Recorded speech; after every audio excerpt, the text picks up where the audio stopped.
Brought to you by V-Guard, co-powered by Sensodyne and Vimal. ಬಾಯಲ್ಲಿ ಹೇಳಿ ಕೇಸರಿ. Associate sponsor Ultratech Cement. Kidnap ಪ್ರಕರಣದಲ್ಲಿ ಜೈಲು ಸೇರಿದ್ದಂತ H D. Revanna ಅವರಿಗೆ ಕೊನೆಗೂ ರಿಲೀಫ್ ಸಿಕ್ಕಿದೆ. ಜನಪ್ರತಿನಿಧಿಗಳ ನ್ಯಾಯಾಲಯದಿಂದ ರೇವಣ್ಣ ಅವರಿಗೆ ಜಾಮೀನು ಸಿಕ್ಕಿದೆ. ಜಾಮೀನು ಸಿಕ್ಕರೂ ಕೂಡ ಇವತ್ತು ರೇವಣ್ಣ ಬಿಡುಗಡೆ ಆಗಲ್ಲ. ಬದಲಿಗೆ ನಾಳೆ ಅವರು ರಿಲೀಸ್ ಆಗ್ತಾರೆ. ಹಾಗಾದ್ರೆ ಮುಂದೇನು? ಇವತ್ತು ಕೋರ್ಟ್ನಲ್ಲಿ ಆಗಿದ್ದೇನು? ಯಾವೆಲ್ಲ ಷರತ್ತುಗಳನ್ನ ವಿಧಿಸಿ ಜಾಮೀನನ್ನ ನೀಡಲಾಗಿದೆ? ಬನ್ನಿ ಕ್ವಿಕ್ ಆಗಿ ಈ ರಿಪೋರ್ಟ್ ಅಲ್ಲಿ ನೋಡ್ಕೊಂಬೋಣ.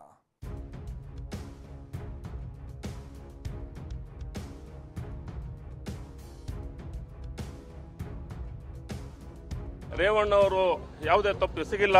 ಜಾಮೀನು ಅರ್ಜಿ ಪುರಸ್ಕರಿಸಿ ಜಾಮೀನು ಮಂಜೂರು ಮಾಡಿದೆ.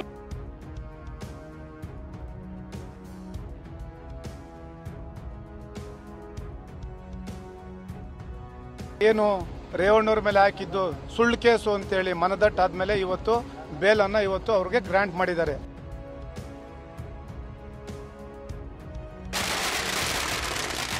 ಇದು ತಗೊಳ್ಳೋಣ. ಇದು ಇನ್ವರ್ಟರ್ ಎಸಿ.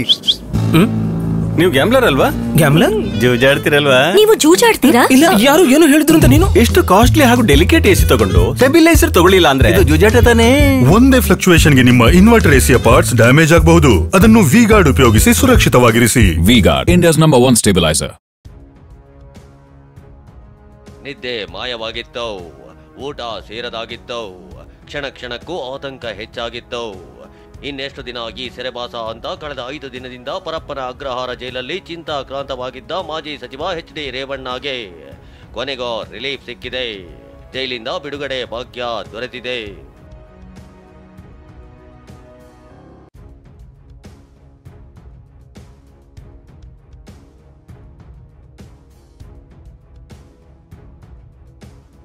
ಮಾಜಿ ಸಚಿವ ಎಚ್.ಡಿ. ರೇವಣ್ಣಗೆ ಕೊನೆಗೂ ಸಿಕ್ತು ಜಾಮೀನು. ಜನಪ್ರತಿನಿಧಿಗಳ ಕೋರ್ಟ್ನಿಂದ ಕಂಡೀಷನ್ ಬೇಲ್. ಅತ್ಯಾಚಾರ ಆರೋಪ, ಲೈಂಗಿಕ ದೌರ್ಜನ್ಯ, ಅಶ್ಲೀಲ ವಿಡಿಯೋ ಪ್ರಕರಣದ ಸುಳಿಯಲ್ಲಿ ಸಿಲುಕಿರುವ ಹಾಸನ ಸಂಸದ ಪ್ರಜ್ವಲ್ ವಿದೇಶದಲ್ಲೇ ತಲೆಮರೆಸಿಕೊಂಡಿದ್ದಾರೆ. ಪ್ರಜ್ವಲ್ ಕೇಸ್ ಬೆನ್ನಲ್ಲೇ ತಂದೆ ರೇವಣ್ಣ ವಿರುದ್ಧ ಕಿಡ್ನಾಪ್ ಕೇಸ್ ದಾಖಲಾಗಿತ್ತು. ಮೈಸೂರು ಜಿಲ್ಲೆ ಕೆ.ಆರ್. ನಗರ ಠಾಣೆಯಲ್ಲಿ ದೂರು ದಾಖಲಾಗಿತ್ತು. ಅದೇ ಕೇಸ್ನಲ್ಲಿ ಅರೆಸ್ಟ್ ಆಗಿದ್ದ ರೇವಣ್ಣಗೆ ಮೇ 14ರವರೆಗೂ ನ್ಯಾಯಾಂಗ ಬಂಧನ ನೀಡಲಾಗಿತ್ತು. ಈ ಮಧ್ಯೆ ಶನಿವಾರ ಜಾಮೀನು ಅರ್ಜಿ ವಿಚಾರಣೆ ನಡೆದಿತ್ತಾದರೂ ಅರ್ಜಿ ವಿಚಾರಣೆಯನ್ನ ಇಂದಿಗೆ ಮುಂದೂಡಲಾಗಿತ್ತು. ಹೀಗಾಗಿ ರೇವಣ್ಣ ಜೈಲಲ್ಲೇ ಇರಬೇಕಾಗಿ ಬಂದಿತ್ತು. ಇವತ್ತು ರೇವಣ್ಣ ಪರ ಸಿ.ವಿ. ನಾಗೇಶ್, ಎಸ್ಐಟಿ ಪರ ಜಾಯ್ನಾ ಕೊತಾರಿ ಮತ್ತು ಅಶೋಕ್ ನಾಯಕ್ ವಾದ ಪ್ರತಿವಾದ ಮಂಡಿಸಿದ್ರು. ರೇವಣ್ಣ ಪರ ವಕೀಲ ಸಿ.ವಿ. ನಾಗೇಶ್ ನಿನ್ನೆ ರಿಲೀಸ್ ಆದ ಸಂತ್ರಸ್ತೆಯ ವಿಡಿಯೋ ಪ್ರಸಾರಕ್ಕೆ ಅವಕಾಶ ಕೇಳಿದ್ರು. ಆದರೆ ಕೋರ್ಟ್ ಅದಕ್ಕೆ ಅನುಮತಿ ಕೊಡಲಿಲ್ಲ. ಎಸ್ಐಟಿ ಪರ ವಾದ ಮಂಡಿಸಿದ ವಕೀಲೆ ಜಾಯ್ನಾ ಕೊತಾರಿ ಮತ್ತು ಅಶೋಕ್ ನಾಯಕ್ ಜಾಮೀನು ನೀಡಬಾರದು ಅಂತ ಹೇಳಿದ್ರು. ವಾದ ಪ್ರತಿವಾದ ಆಲಿಸಿದ ಕೋರ್ಟ್ ರೇವಣ್ಣ ಸೂಚನೆ ಮೇರೆಗೆ ಮಹಿಳೆಯನ್ನ ಅಪಹರಣ ಮಾಡಲಾಗಿದೆ ಅನ್ನೋದಕ್ಕೆ ಎಸ್ಐಟಿ ಸಾಕ್ಷ್ಯಾಧಾರ ಸಲ್ಲಿಸಿಲ್ಲ ಅಂತ ಹೇಳಿತ್ತು. ಅಲ್ಲದೆ ರೇವಣ್ಣಗೆ ಷರತ್ತುಬದ್ಧ ಜಾಮೀನು ಮಂಜೂರು ಮಾಡಿದೆ. ಹಾಗಾದ್ರೆ ಆ ಷರತ್ತುಗಳು ಏನೋ ತೋರಿಸ್ತೀವಿ ನೋಡಿ. ಅಂದಹಾಗೆ ಕೋರ್ಟ್ ರೇವಣ್ಣಗೆ ಸಾಕ್ಷ್ಯಾಧಾರ ನಾಶಪಡಿಸಬಾರದು ಅನ್ನೋ ಷರತ್ತು ವಿಧಿಸಿದ್ದು ಎಸ್ಐಟಿ ತನಿಖೆಗೂ ಸಹಕರಿಸಬೇಕು ಅಂತ ಹೇಳಿದೆ. ಅಲ್ಲದೆ ಇಬ್ಬರ ಶ್ಯೂರಿಟಿ ನೀಡಬೇಕು, ಜೊತೆಗೆ 5 ಲಕ್ಷ ರೂಪಾಯಿ ಬಾಂಡ್ ನೀಡಬೇಕೆಂದು ಕಂಡೀಷನ್ ಹಾಕಿದೆ. ಇನ್ನು ಕೆ.ಆರ್. ನಗರದಲ್ಲಿ ಕೇಸ್ ದಾಖಲಾಗಿದ್ರಿಂದ ರೇವಣ್ಣಗೆ ಕೆ.ಆರ್. ನಗರ ತಾಲೂಕು ಪ್ರವೇಶಿಸುವಂತಿಲ್ಲ ಅಂತ ಷರತ್ತು ಹಾಕಿದೆ. ಅಲ್ಲದೆ ಕೋರ್ಟ್ ಅನುಮತಿ ಇಲ್ಲದೆ ಜನಪ್ರತಿನಿಧಿಗಳ ಕೋರ್ಟ್ ವ್ಯಾಪ್ತಿ ಬಿಟ್ಟು ತೆರಳುವಂತಿಲ್ಲ. ಅಂದ್ರೆ ರೇವಣ್ಣ ಕರ್ನಾಟಕ ಬಿಟ್ಟು ಬೇರೆ ರಾಜ್ಯಕ್ಕಾಗ್ಲಿ ವಿದೇಶಕ್ಕಾಗ್ಲಿ ತೆರಳಲು ಕೋರ್ಟ್ ಅನುಮತಿ ಬೇಕಾಗುತ್ತದೆ. ಅಲ್ಲದೆ ರೇವಣ್ಣ ತಮ್ಮ ಪಾಸ್ಪೋರ್ಟ್ ಅನ್ನ ಕೋರ್ಟ್ ವಶಕ್ಕೆ ನೀಡಬೇಕು ಎಂದಿದೆ. ಇದಲ್ಲದೆ ಪ್ರತಿ ತಿಂಗಳ 2ನೇ ಭಾನುವಾರ ಬೆಳಗ್ಗೆ 9ರಿಂದ ಸಂಜೆ 5 ಗಂಟೆ ಒಳಗೆ ತನಿಖಾಧಿಕಾರಿ ಮುಂದೆ ಹಾಜರಾಗಿ ಸಹಿ ಹಾಕಬೇಕು. ಹೀಗೆ ಹಲವು ಕಂಡೀಷನ್ ಹಾಕಿ ರೇವಣ್ಣಗೆ ಜಾಮೀನು ನೀಡಿದೆ.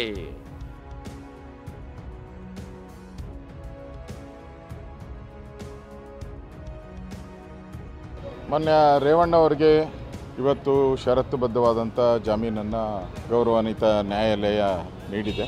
ನನಗನ್ಸ್ತೈತೆ ರಾಜ್ಯ ಸರ್ಕಾರ ಇದರಲ್ಲಿ ಭಾಳ ಆತುರತೆಯನ್ನು ತೋರಿದೆ ಅಂತ ಅನಿಸ್ತದೆ. ಯಾಕಂದರೆ ಈಗ ಬೇಲ್ ಸಿಕ್ಕಿರೋ ಅಂಥದ್ದೇ ಇವರು ತಪ್ಪು ಮಾಹಿತಿಗಳನ್ನು ಆ FIR ಇರ್ಬೋದು, ಕೋರ್ಟ್ಗೆ ಸಲ್ಲಿಸಿರುವಂಥ ಮಾಹಿತಿ ಇರ್ಬೋದು, ಇದೆಲ್ಲ ತಪ್ಪು ಮಾಡಿರೋದು ಸ್ಪಷ್ಟವಾಗಿ ಕಾಣ್ತಾ ಇದೆ. ಜಾಮೀನು ಸಿಕ್ಕರೂ ಇಂದು ಜೈಲಿಂದ ಬಿಡುಗಡೆ ಭಾಗ್ಯವಿಲ್ಲ. ರೇವಣ್ಣಗೆ ಬೇಲ್ ಸಿಗ್ತಾ ಇದ್ದಂತೆ ಅತ್ತ ಹೊಳೆ ನರಸೀಪುರದಲ್ಲಿ ಬೆಂಬಲಿಗರು ಪಟಾಕಿ ಸಿಡಿಸಿ ಸಂಭ್ರಮಿಸಿದ್ರು.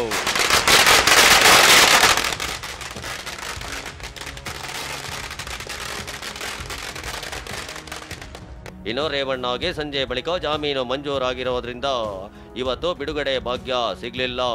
ಜಾಮೀನು ಮಂಜೂರು ಆದೇಶ ಸಲ್ಲಿಕೆ ಬಳಿಕವೇ ನಾಳೆ ಬಿಡುಗಡೆಯಾಗಲಿದ್ದಾರೆ.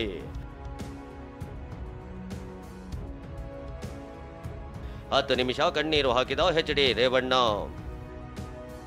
ಇನ್ನು ಇದಕ್ಕೂ ಮುನ್ನ ಇಂದು ಬೆಳಗ್ಗೆ ಪರಪ್ಪನ ಅಗ್ರಹಾರ ಜೈಲಿಗೆ ಭೇಟಿ ನೀಡಿದ್ದ ಮಾಜಿ ಸಚಿವ ಹಾಗೂ ಶಾಸಕ ಜಿಟಿ ದೇವೇಗೌಡ ರೇವಣ್ಣ ಅವರೊಂದಿಗೆ ಮಾತನಾಡಿದ್ರು.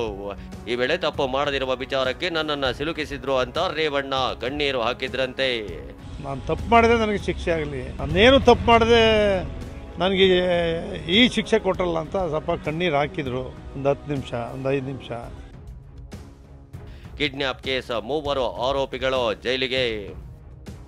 ಒಂದ್ ಕಡೆ ರೇವಣ್ಣಗೆ ಬಿಡುಗಡೆ ಭಾಗ್ಯ ಸಿಕ್ಕರೆ, ಅದೇ KR ನಗರದ ಕಿಡ್ನಾಪ್ ಕೇಸ್ನಲ್ಲಿ ಬಂಧನಕ್ಕೆ ಒಳಗಾಗಿದ್ದ ಮೂವರಿಗೆ ನ್ಯಾಯಾಂಗ ಬಂಧನ ವಿಧಿಸಲಾಗಿದೆ. ಮನು ಹಾಗೂ ಸುಜಯ್ನನ್ನ ನ್ಯಾಯಾಂಗ ಬಂಧನಕ್ಕೆ ಒಪ್ಪಿಸಲಾಗಿದೆ. ಆದರೆ ರೇವಣ್ಣ ಆಪ್ತ ಸತೀಶ್ ಬಾಬುವನ್ನ SIT ಮತ್ತೆ 4 ದಿನ ತನ್ನ ಕಸ್ಟಡಿಗೆ ಪಡೆದಿದೆ. Ramesh, TV9 Bengaluru. Brought to you by V-Guard, co-powered by Sensodyne and Vimal. ಬಾಯಲ್ಲಿ ಹೇಳಿ ಕೇಸರಿ. Associate sponsor Ultratech Cement.